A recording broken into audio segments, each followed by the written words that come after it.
Hello everyone, it's Attacker72 here, and for today, we've got ourselves some Pokemon news for today's video, and for today's topic, we're going to be talking about some of the big announcements that the Pokemon Presents presentation has given us. GameFreak and the Pokemon Company usually do this on an annual basis, just like Nintendo does with their Nintendo Directs. Then, this time, as usual, the Pokemon Presents is basically born as usual. Now, if you don't know, I never really exactly expressed my opinions on the Pokemon Presents presentations, and I'm only done it like every once in a while. With this one though, I haven't talked about anything Pokemon in a while, so I thought this would be a good opportunity to talk about this, and there were some pretty cool announcements, and some I feel like I have to mention for those who doesn't really want to watch it at all. But with that, let's go do some of the announcements that Game Freak and the Pokemon Company has given us in the Pokemon Presents showcase. First of all are two specific anime shows, that being Pokemon Horizons, which is supposed to be like a new take after Ash's journey just ended earlier this year by January. The anime did release at around April of this year, and they kind of showed this trailer out of nowhere. I'm not entirely sure why they showed this. I think that's supposed to be indicating that the English version dub is coming out, which I guess it is cool. I mean, usually Pokemon starts out with the Japanese version and then releases the English version for many audiences, but another thing is this other new anime show also on Pokemon being called Pokemon Paldean Winds. The style itself definitely looks pretty interesting, and kind of reminds me a bit of Ufotable and Mappa's art style, but then again, it gives me a bit of Ufotable vibes from what I've seen here. It is pretty interesting, but I kind of want to get this out of the way since these are like one of the big anime announcements right here. Next up is some content for Pokemon Go. Yes, Pokemon Go is surprisingly still going despite all of the things that happened at around 2016 and 2017. All I can say is that Pokemon Go has now gotten a new update, this time adding the Paldean Pokemons, which I guess it is cool. They do this like almost a lot. And not only that, more stuff on Pokemon Unite. Yeah, that game came out I think about a couple years ago, and I'm not entirely sure why this is still going, but they are going to be adding Mewtwo in this one, which it is cool. I personally never played Pokemon Unite, but I'm not exactly a fan of games that are free and having this sort of battle royale-esque thing. Really, I don't know why Game Freak decided to cash in on this, but hey, Pokemon Unite, they're now going to be adding Mewtwo in this one, so that's cool. Next up is some Pokemon Masters EX, where every single time there's always going to be a brand new trainer and master in this one. This time we got Nemona and Palmot, who's coming from the Paldean region, and we also got ourselves another Victor. Yep, we got another Victor from Sword and Shield, this time with the Ghost Pokemon from the Crown Tundra DLC, Spectrier. This day will be coming around the event starting on Wednesday, August 16th, 2023, so that's about next week. But hey, at least we get the addition of Nemona. I think this is the first time Nemona's now in this game, which is pretty cool. I think earlier this year they added Adamant and I forgot I think it was an Azurta. Like I cannot remember. It's been a while since I played Arceus, but yeah, it is cool to see that they are adding some Paldean characters in this one. Now we get to some of the big announcements. Starting out with Detective Pikachu Returns. This has been a sequel. This sequel has been teased since around, I think, by the end of 2019 and somewhere at around 2020. All I'm saying is that it has been quite a while since we've seen Detective Pikachu in this one, and now we got a full-on sequel where Tim is still trying to find his father since the ending kind of left on a cliffhanger and all. With this one, however, I'm gonna really say this right now, and I know some fans might, find this a bit controversial and a bit of a hot take. I'm not exactly a fan of the style, like what the Switch style is with this game. First of all, is that the graphics and quality kind of looks like it came from the 3DS. Like, it really looks like it came from the 3DS. With the 3DS one, it's supposed to be kind of low polygon. You kind of can see a bit of pixels every once in a while. But with Detective Pikachu Returns, it may be HD, but I don't know what's with Game Freak and the Pokemon Company just not making these weirdly quality Pokemon games. Like, they made these weird looking Pokemon quality games such as with Sword and Shield and then Scarlet and Violet, and now with this one, I just don't really get what's the issue with them trying to make good quality and great graphics. I mean, that's only just the graphics, and I'm not entirely sure what the story is all about, but really, all I'm saying is that Detective Pikachu 2 Returns is just not my style of game, and not just that, it is not appealing to look at, in my opinion. So during the teaser or the announcement that was shown off last week, it did show off a random animation where the M was suddenly turned purple, and it showed this sort of like purple looking Pokemon Presents presentation. And that might indicate something really huge if they're going to do this interesting type of teaser. Unfortunately, it's not as big as people think. Instead, it is just a Terra event for Pokemon Scarlet and Violet with the additions of Mewtwo and Mew. And they made a whole cinematic of that and a whole animation of a teaser last week just for a Terra raid of Mewtwo.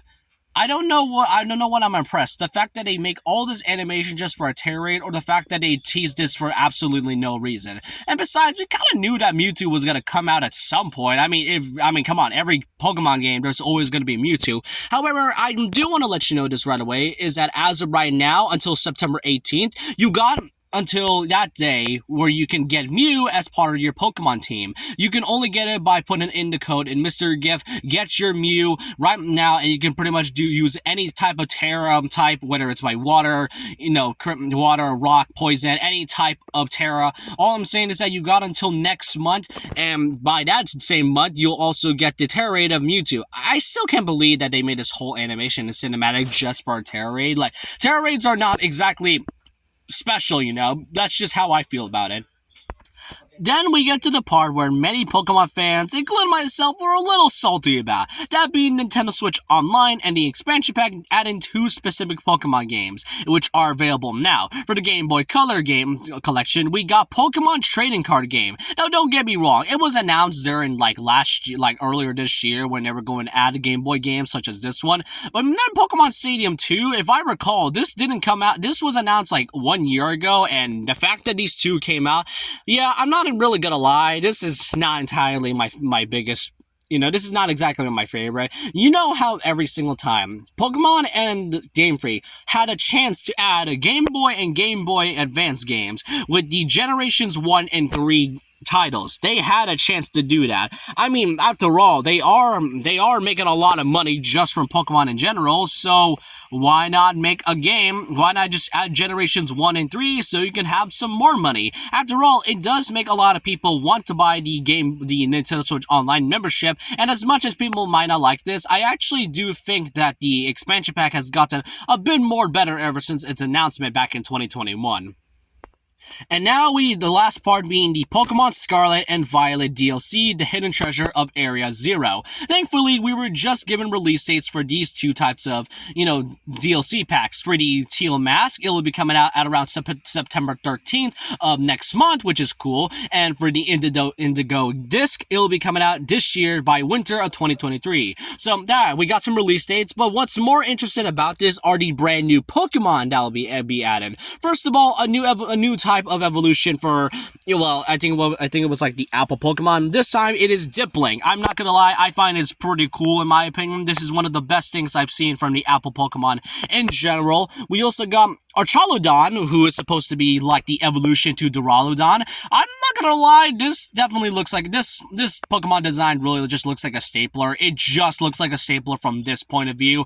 However, I do want to say that it is really cool to see that Duraludon gets a brand new evolution. I kind of wish they were given that back then. Really, they kind of had a chance to give an evolution method for Duraludon, but hey, better late than never, I guess. And the 2 most interesting Pokemon that I feel like many have a lot to say about is Raging Bolt, the Paradox Pokemon for Raikou, and Iron Crown, the Paradox Pokemon for Cobalion. I don't know how to feel about this. Now, earlier this year, we were given Walk and Wait, the Paradox to Suicune, and I think I forgot, was it Iron Grass or Iron Blade? I have no idea. It was supposed to be it was like the Paradox Pokemon to Virizion. And I'm not gonna lie, I don't know what's with Pokemon and just naming these things in the weirdest way possible. Like, Rage and Bolt. Walk and Wait sounds weird, but now Rage and Bolt, that's pretty generic in my opinion, and the design itself. Many are just wondering what happened to Raikou. I get that he's supposed to be a prehistoric looking Pokemon, given that Suicune's Paradox kind of looks like something from a dinosaur. This one kind of looks like, it's taken from a Brachiosaurus of all things, but still, bro's line, Raiko's neck is so long, bro. It just looks like a giraffe at this point. And for Iron Crown, now I will admit the war cry and its roar is really cool, especially when its horns lit up like this.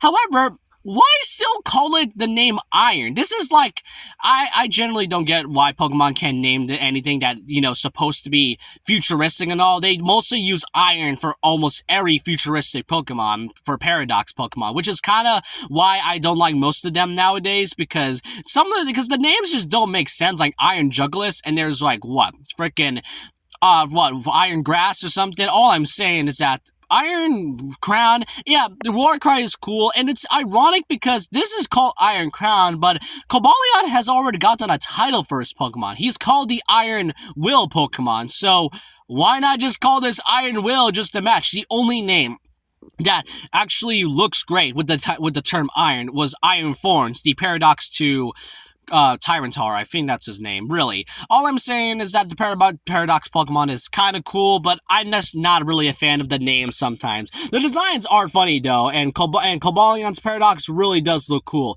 And even though I'm very mixed on Raiko's Paradox, I do really say that it is hilarious to look at.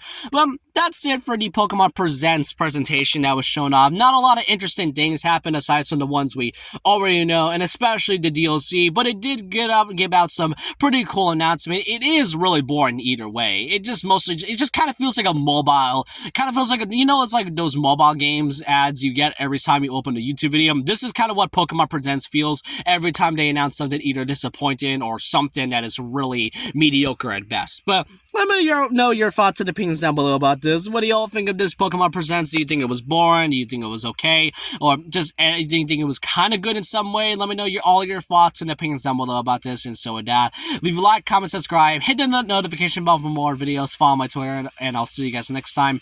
And remember this, once a legend, always a legend.